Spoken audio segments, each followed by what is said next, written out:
देवताओं को राम जी ने बुलाया। किसको बुलाया? और कहा यदि इसी तरह हाथ पे हाथ रखकर आप बैठे रहेंगे तो कल प्रातः काल में युवराज बन जाऊंगा, फिर हो गया आपका काम। देवता कहने प्रभु कृपा करिए कृपा करिए। राम जी बोले हम क्या कृपा करें, आप लोग रात्रि में ऐसा कुछ करिए कि मैं प्रातः काल अयोध्या छोड़ के वन में जाऊं। यदि रात्रि में कुछ नहीं हुआ और मैं युवराज बन गया तो हो गया आप लोगों का काम पूरा। देवता घबरा गए, अब क्या करें, एक ही रात का अवसर है, अब क्या किया जाए। देवता सीधे पहुंचे मां सरस्वती के पास। इधर रात्रि में पूरी अयोध्या दुल्हन की भांति सजा दी गई। अयोध्या जितना सजाया जा रहा है देवताओं को उतनी जलन हो रही है, पीड़ा हो रही है। देवता जाकर सरस्वती मैया से बोले कि आप जाइए और जाकर अयोध्या में विघ्न करिए जिससे राम जी सवेरे वन में चले जाएं। सरस्वती मैया बिगड़ गई, बोली इतने ऊंचे आसन पर आप लोग बैठे हैं, ऊंच निवास और नीच करतूती, देख ही न जाई पराई विभूति।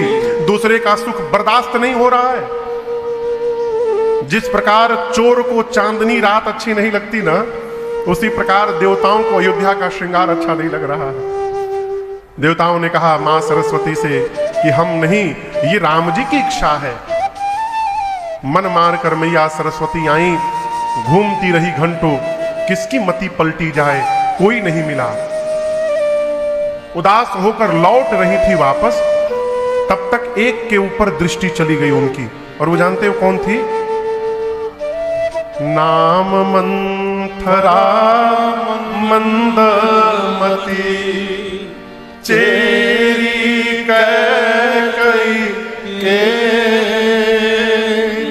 अजस पिटारी ताहि करी गई गिरामती है। मंथरा दिखाई पड़ी। मंथरा समझ गई मां सरस्वती कि इसकी मति पलटी जा सकती है। क्यों जानते हैं क्यों? मंथरा ने श्रृंगार देखा अवध का, सोचने लगी दिवाली तो है नहीं, ये अचानक श्रृंगार क्यों प्रारंभ हो गया। जाकर पूछा किसी से, उसने कहा किस दुनिया में रहती हो, तुमको पता नहीं कल प्रातः काल महाराज राम को युवराज बनाने वाले हैं। ये सुनते कांप गई मंथरा, चेहरा उतर गया। सरस्वती जी की दृष्टि गई कि पूरी अयोध्या नाच रही है और ये उदास खड़ी है, इसका अर्थ है इसको राम जी का अभिषेक भा नहीं रहा है, ये राम विरोधी है, इसकी मति पलटी जा सकती है। और सरस्वती जी पलट के चली गई।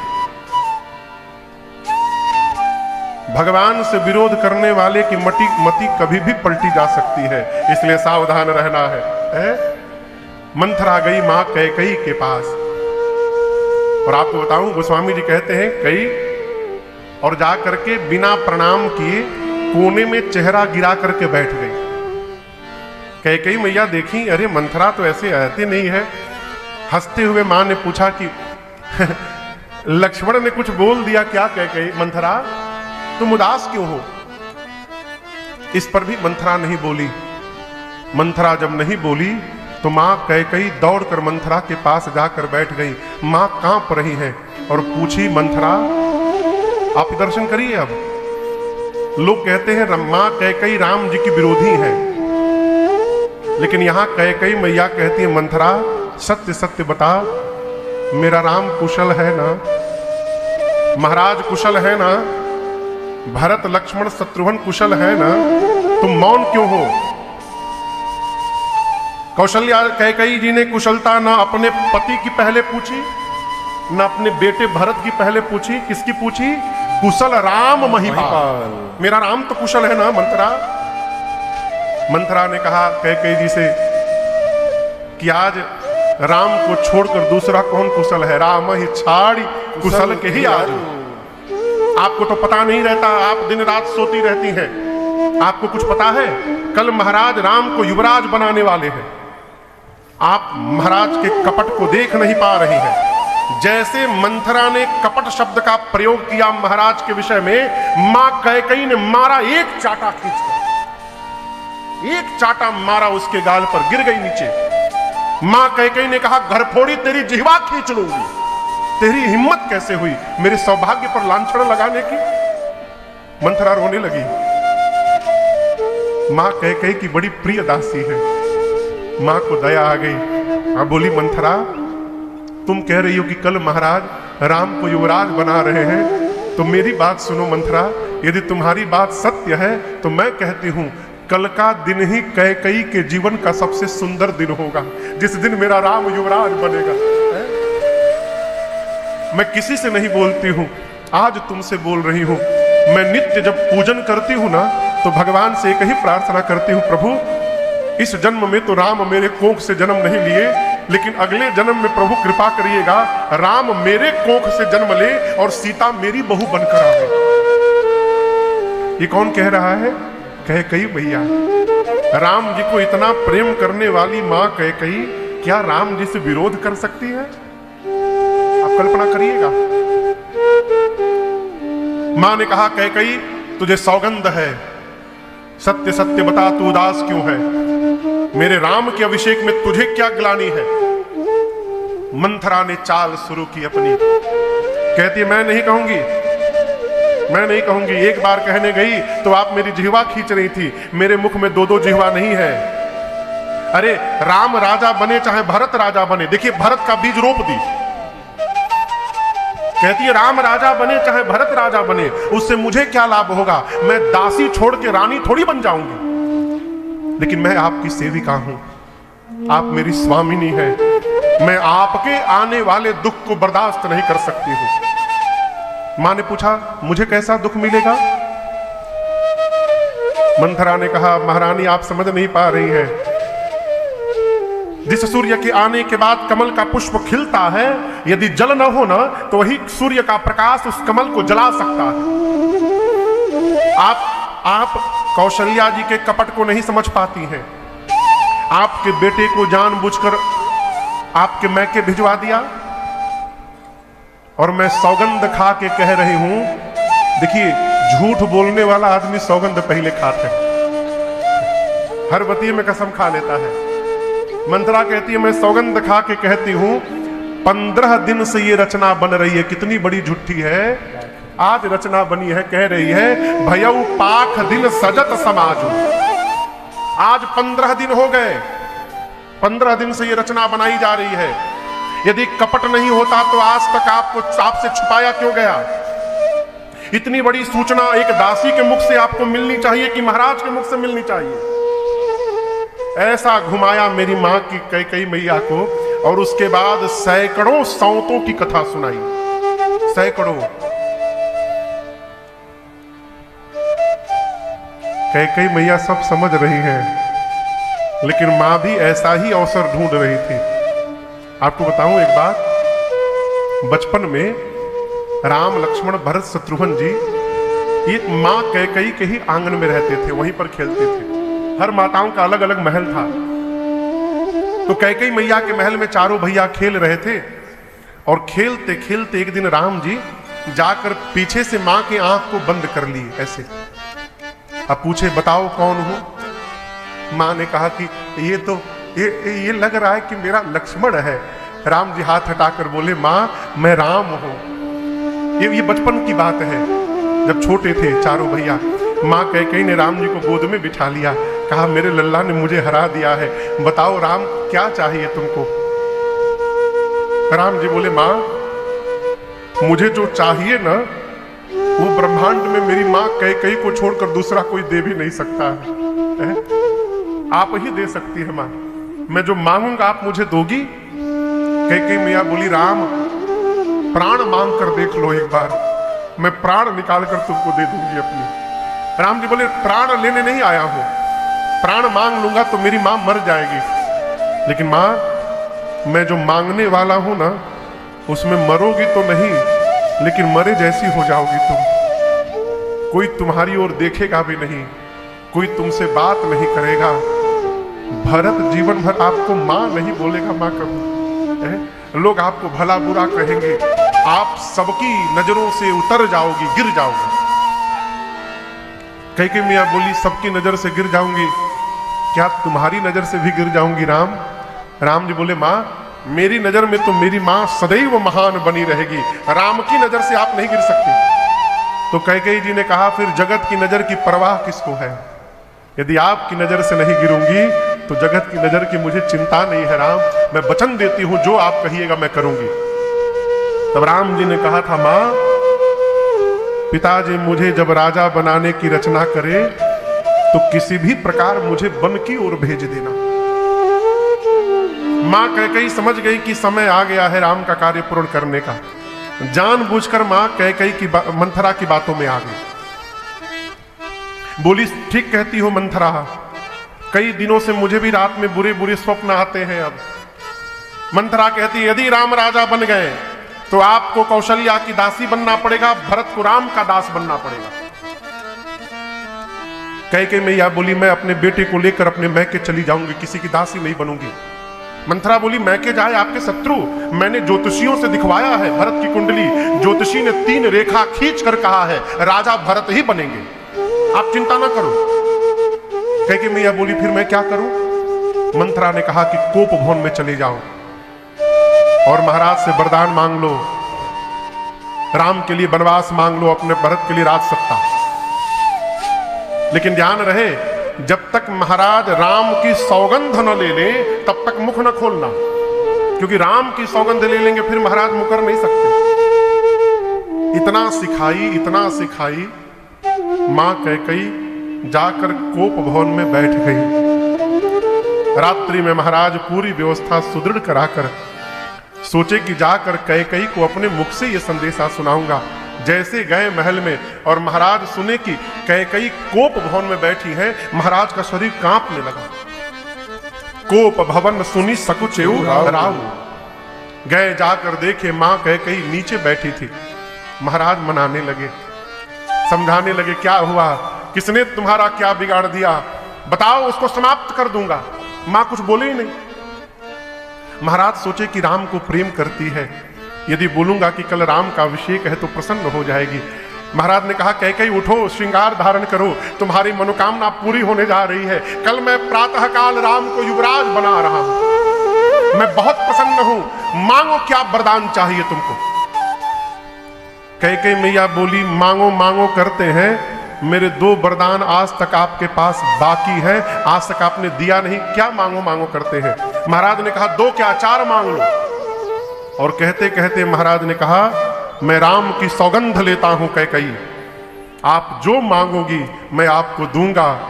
रघुकुल रीति सदा चली आई, प्राण जाई बरु वचन न जाई। जैसे महाराज ने श्री रघुनाथ जी की सौगंध ले ली, कैकेयी मैया उठ करके बैठी और बोली, महाराज मैं आपसे पहला वरदान मांग रही हूं, पहला वर। महाराज बोले, मांगो, शीघ्र मांगो। मां कहती हैं, सुनहु प्राण प्रिय भावत जी का। हे प्राण प्रियतम, मेरे हृदय के जो भा रहा है, पहला वरदान मांग रही हूं, देहु एक बर भरताहि टीका। मां ने कहा, राम के स्थान पर आप मेरे पुत्र भरत का राज तिलक करेंगे। चक्रवर्ती जी सुने तो कांप गए, पूरा शरीर स्तब्ध हो गए, मस्तिष्क शून्य में प्रवेश कर गया। अब महाराज का शरीर कांपने लगा कि पहला यदि ऐसा मांग लिया है तो दूसरा क्या मांगेंगे। और आप दर्शन करिए, दूसरा वरदान मांगते समय मां का शरीर भी कांप रहा है। दूसरे वरदान को मांगने के पहले मां ने हाथ जोड़ लिया। मां कहती है, मांगू दूसर बरकर जोरी, पुरवहु नाथ मनोरथ मोरी। मैं हाथ जोड़कर दूसरा वरदान मांगती हूं, मेरी मनोरथ को पूर्ण करिए। महाराज बोले, अब बचा क्या मांगने को। कैकेयी मैया बोली, सुन लीजिए। मां कहती है, तापस वेश, तपस्वी का वेश बनाकर, विशेष उदासीन व्रत का संकल्प लेकर, जैसे मां ने इतना कहा, महाराज सोचे कि लगता है कैकेयी कहना चाहती है भरत का राज तिलक करिए और आप तपस्वी का वेश बना करके वन में चले जाइए। महाराज मन ही मन बन जाने को तैयार हो गए। तब तक कैकेयी मां ने कहा आप नहीं। महाराज बोले फिर कौन? बोली 14 बरिस राम वनवासी। 14 वर्ष के लिए राम को वन में भेज दीजिए। हाथी जब बूढ़ा हो जाए, हाथी बूढ़ा हो जाए और उसके शरीर में जब बल नहीं रहता और उस समय हाथी के सामने आकर युवान सिंह जब दहाड़ मारता है, उस समय उस हाथी की जो मनोदशा होती है, उसी दशा में महाराज प्रवेश कर गए। महाराज खड़े खड़े गिर पड़े धरती पर, अपने हाथ से अपना केश पकड़कर नोचने लगे, कहने लगे कैकेयी आपने अवध में विपत्ति के बीज का रोपण कर दिया है। मैं भगवान शिव की सौगंध लेकर कहता हूं कैकेयी, भरत और राम मेरे दोनों नेत्र हैं। मुझे कोई आपत्ति नहीं है कि राम के स्थान पर भरत राजा बन जाए। मैं तुरंत भरत को बुलाता हूं, तुम्हारे सामने अभिषेक कर दूंगा, मुझे कोई आपत्ति नहीं है। आपत्ति तो केवल एक बात से है, बरदूसर असमंजस मांगा। कैकेयी, जल से निकलने के बाद मछली जीवित रह सकती है, लेकिन राम के चले जाने के बाद मैं जीवित नहीं रह पाऊंगा, इसलिए दूसरे वचन को बदल लो। मां ने कहा देना है कि नहीं देना है कह दीजिए। और आप कह रहे हैं राम के जाने के बाद आप मर जाएंगे, तो मेरी सुनिए, अब मरना तय है। अब तय है महाराज, राम बन जाएंगे, आप मरेंगे, मुझे कलंक लगेगा। और यदि राम कल प्रातः काल तक बन नहीं गया तो आगे सुनिए, मैं मरूंगी। हो तप्रात मुनिवेश धरी, जौन राम बल जाहि, मोर मरण राउर अजस नृप समुझिय मन माहि। यदि राम बन गए आप मरेंगे, मुझे कलंक लगेगा। राम नहीं गए, मैं मरूंगी, आपको कलंक लगेगा। अब मरना तो तय है। एक बात कहूं, यदि मुझे कलंक लगेगा तो मैं घर के भीतर जीवित रह जाऊंगी, लेकिन यदि आपको कलंक लग गया तो कलंकी मुख लेके समाज में कैसे रह पाएंगे आप? महाराज समझ गए कि कैकेयी यह चाहती है कि मैं मर जाऊं, उसको कलंक लग जाए। पूरी रात महाराज उसी कोप भवन में पड़े रहे। दशा कैसी है, जैसे किसी पक्षी के दोनों पंख काट दिए जाए, उड़ना चाहे लेकिन उड़ ना पाए हैं? महाराज यही कहते रहे, हे सूर्य नारायण आप कल उदित मत होइएगा, क्योंकि आप यदि उदित हो गए तो इस सूर्य वंश का सूर्य अस्त हो जाएगा, राम अवध को छोड़ के चले जाएंगे। सवेरा हुआ, अयोध्या की प्रजा महल के बाहर भीड़ में जमा हो गई है। सब लोग आपस में बात करते हैं क्या हुआ, आज तक तो इतना विलंब नहीं हुआ कभी। महाराज प्रातः काल जग जाते हैं, महाराज आज बाहर नहीं निकले। सुमंत जी को लोगों ने भेजा, आप भीतर जाइए। सुमंत जी भीतर गए कोप भवन में। महाराज की दशा देखे तो कांप गए। मां कैकेयी से पूछे क्या हुआ महाराज को? कैकेयी मैया बोली मैं कुछ नहीं जानती हूं, रात भर आपके महाराज राम राम बोले हैं, आप शीघ्र राम को बुला कर लाइए। सुमंत जी गए, दौड़कर राम जी को लेकर आए। राम जी जिस वेश में थे उसी वेश में दौड़ पड़े, और राम जी को इस प्रकार पागलों की भांति दौड़ते देख अयोध्या की प्रजा बिलखने लगी। राम जी गए, पिताजी को देखे। राम जी आज जीवन में पहली बार राम जी ने दुख देखा था, पहली बार। राम जी तुरंत बोले मां से, कैकेयी मैया से, मोहि कहु मातु तात दुख कारण। हे मां, पिताजी के दुख का कारण बताओ, मैं पुत्र हूं, मैं तुरंत पिताजी के दुख का निवारण करूंगा, क्या कारण है? जैसे राम जी ने बात कही, कैकेयी मैया ने अपनी करनी सब बता दी, सब, कि आपके पिताजी आपको युवराज बनाने वाले थे। मैं आपके लिए, आपके स्थान पर आपके भाई भरत के लिए राज सत्ता मांग ली हूं, और आपके लिए वनवास, और उसी को सुनकर ये दशा हुई है पिताजी की। आपको बताऊं, राम जी ये सुन के नाचने लगे। आए तो राम जी कैकेयी मैया को क्या बोले? माता। क्या बोले? जोर से कहिए। सनातन संस्कृति में किसी भी स्त्री को हम माता कह सकते हैं। आए तो राम जी मां कैकेयी को माता बोले, और जब ये सुन लिए राम जी की मां ने मेरे लिए वनवास मांग लिया, तब राम जी कैकेयी को माता नहीं बोल रहे। क्या बोल रहे हैं? सुनु जननी सोई सुत बड़ भागी, सुनु जननी सोई सुत बड़ भागी, जो पीतु मातु वचन अनुरागी, जो पीतु मातु वचन अनुरागी, तनय मातु पितु तोष निहारा, तनय मातु पितु तोष निहारा, दुर्लभ जननी सकल संसारा, दुर्लभ जननी सकल संसारा, दुर्लभ जननी सकल संसारा। राम जी क्या बोले कैकेयी मैया को? जननी बोले। और जननी उनको कहा जाता है जिनसे हमको जन्म मिला हो। राम की जननी कैकेयी नहीं है, राम की जननी कौशल्या है। लेकिन आज राम जी कहना चाहते हैं, मां कौशल्या ने तो केवल राम को जन्म दिया, परंतु उस राम को 14 वर्ष वन की ओर भेजकर आज आपने मर्यादा पुरुषोत्तम राम को जन्म दे दिया है, इसलिए आज से आप मेरी जननी है। राम जी कहते, मां वो जीवन में पुत्र बड़भागी है जो अपने माता पिता के वचन में प्रेम करे, चरण में प्रेम ना करे। कहां प्रेम करे? वचन में। चरण में प्रेम करना बड़ा सरल है। सवेरे उठो पांव छू लो, रात को पांव छू लो, अब बात एक भी ना मानो है, लेकिन वचन में प्रेम करने पर जो आज्ञा होगी उसका पालन करना पड़ेगा।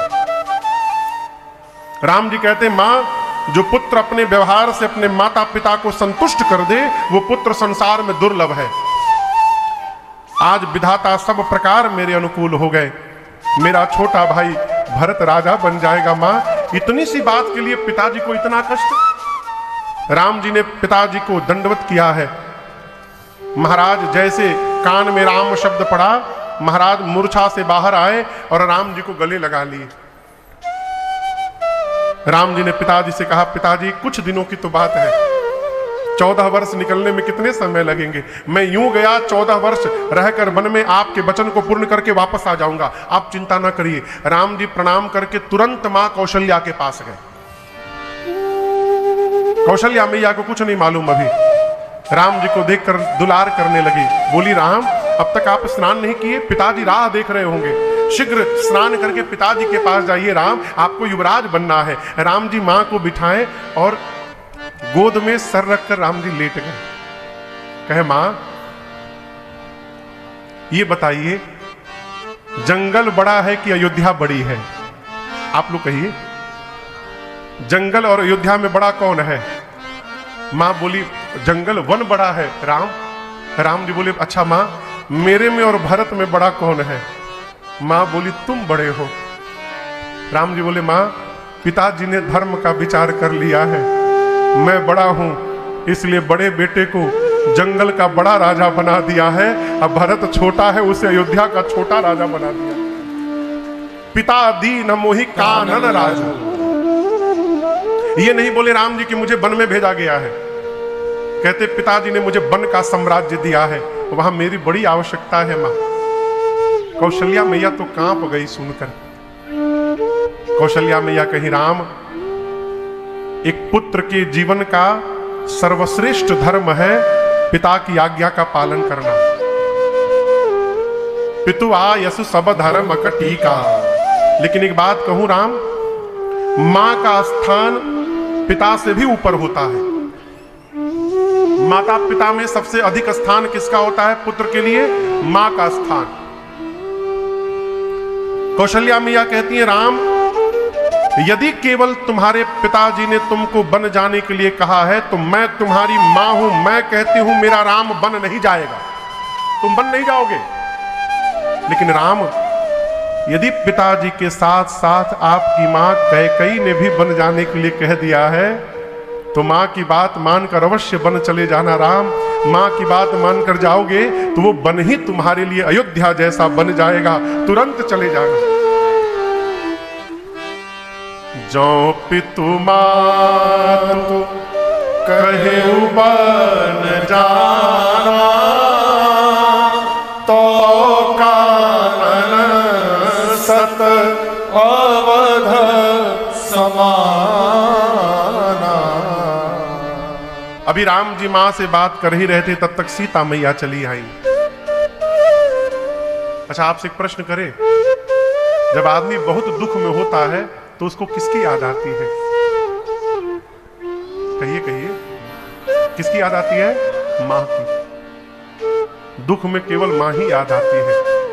आप इसका मैं उदाहरण दे रहा हूं।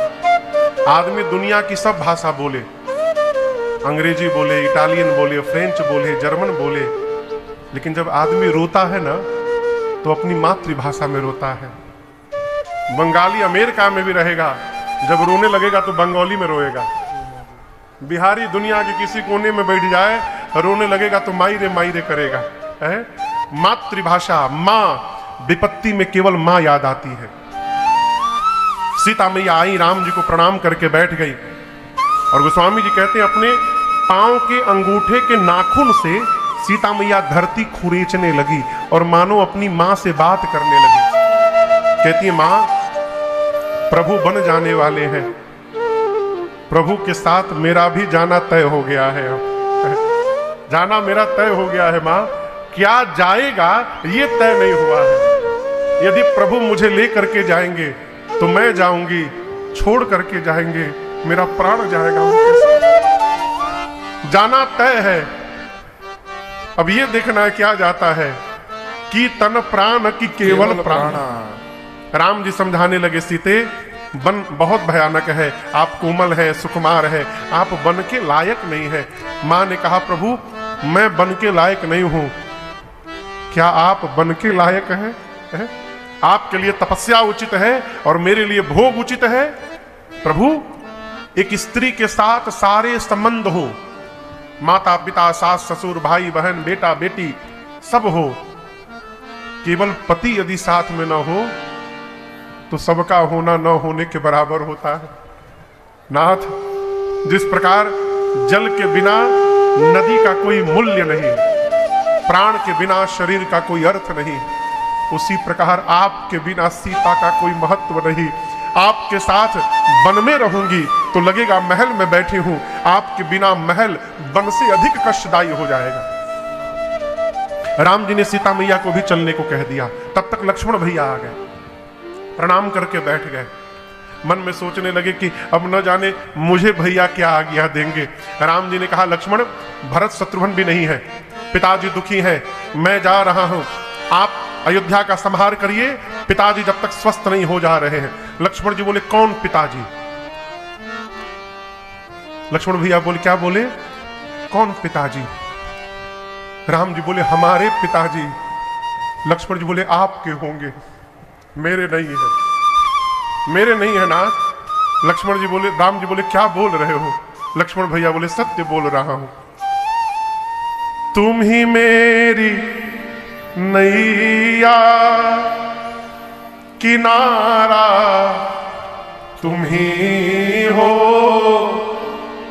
मेरी जिंदगी का सहारा, तुम ही हो, तुम ही मेरी नैया किनारा, तुम ही हो, तुम ही मेरी नैया किनारा, तुम ही हो मेरी जिंदगी का सहारा, तुम ही हो मेरी जिंदगी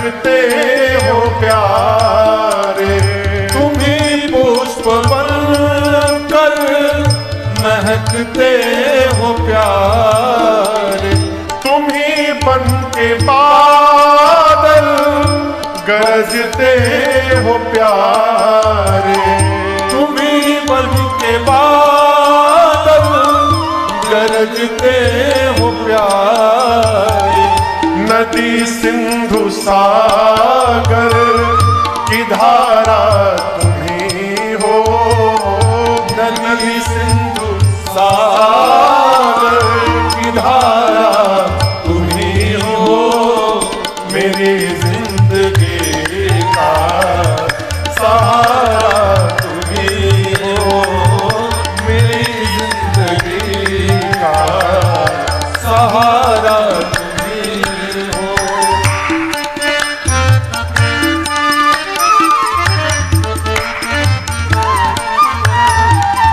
तुम्ही सूर्य बन कर चमकते हो प्यारे, तुम्ही सूर्य बनकर चमकते हो प्यारे, तुम्ही बन के बिजली कड़कते हो प्यारे, तुम्ही बन के बिजली कड़कते हो प्यारे, तुम्ही चांद तारे सितारा तुम्ही हो, तुम्ही चांद तारे सितारा तुम्ही हो, मेरी जिंदगी का सहारा तुम्ही हो, मेरी जिंदगी का सहारा तुम्ही हो,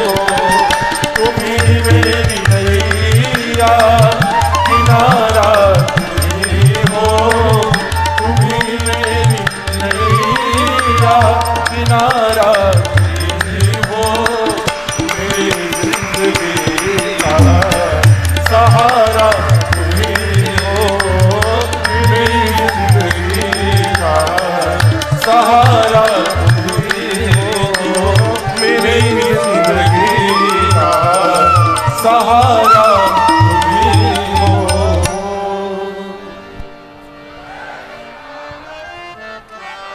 लक्ष्मण भैया बोले प्रभु मेरे आप ही सर्वस्व है, मोरे सबुई एक तुम स्वामी। आप ही माता है, आप ही पिता है, आप ही बंधु है, आप ही सखा है, मेरे सर्वस्व नाते आप ही है नाथ। राम जी ने अनुमति दे दी, चलिए आप भी। और प्रातः काल